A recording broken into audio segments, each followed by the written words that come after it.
واحسن ما درت هو خديت الاقامه هنايا، عطاوني الاليت فيزا اليوم في عمري 34 سنه، يعني متى غادي تسالي لي الفيزا غادي تسالي لي في 54 سنه. من ديك الساعه الله يطول العمر ما عرفناش 54 سنه كي غادي نكون.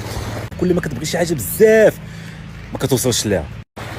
الدراري البنات يوم احد مبارك سعيد من الطالون الدراري والحياه السعيده، والله الا فرحان بزاف. واحسن ما درت هو خديت الاقامه هنايا، عطاوني الاليت فيزا ابروف 20 سنه عيش هنايا كيف ما بغيت. انا الحمد لله والشكر لله وكل شيء بفضل الله. اليوم في عمري 34 سنه، يعني متى غادي تسالي لي الفيزا غادي تسالي لي في 54 سنه. من ديك الساعه الله يطول العمر ما عرفناش 54 سنه كي غادي نكون. كنا الدراري طايرون الحياه السعيده. شوف لي البحر كي داير تيبان خضر لان راه الشجر شي حتى دخل في الماء. الجو الشميشه ضاربه ليا في الوجه، الشميشه طالعه، السما زرقاء، الدنيا زوينه، الحياه السعيده. اللهم بارك يا الله الشباب.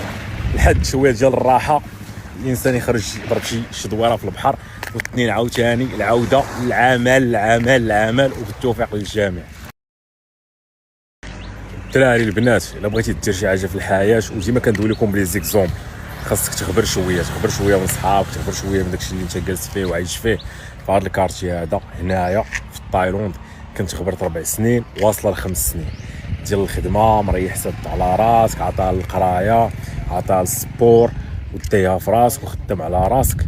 عاد داكشي اللي كيشوف الانسان تيشوف غير النتيجه، تيشوف الفيراريه في المغرب، كيشوف الجاكوار، كيشوف المازيراتي، كيشوف الله في والديك شاري لهم احسن فيلا في المدينه. داكشي هي النتيجه ديال سنوات الخدمه. وشو راه شي واحد عنده بيكالا في المغرب، عنده موتور، ما تيبغيش يمشي يسافر على برا وتقول لك لا غادي نمشيو غادي نخلي هذا الشيء ونخلي العائله ونخلي كذا كذا كذا.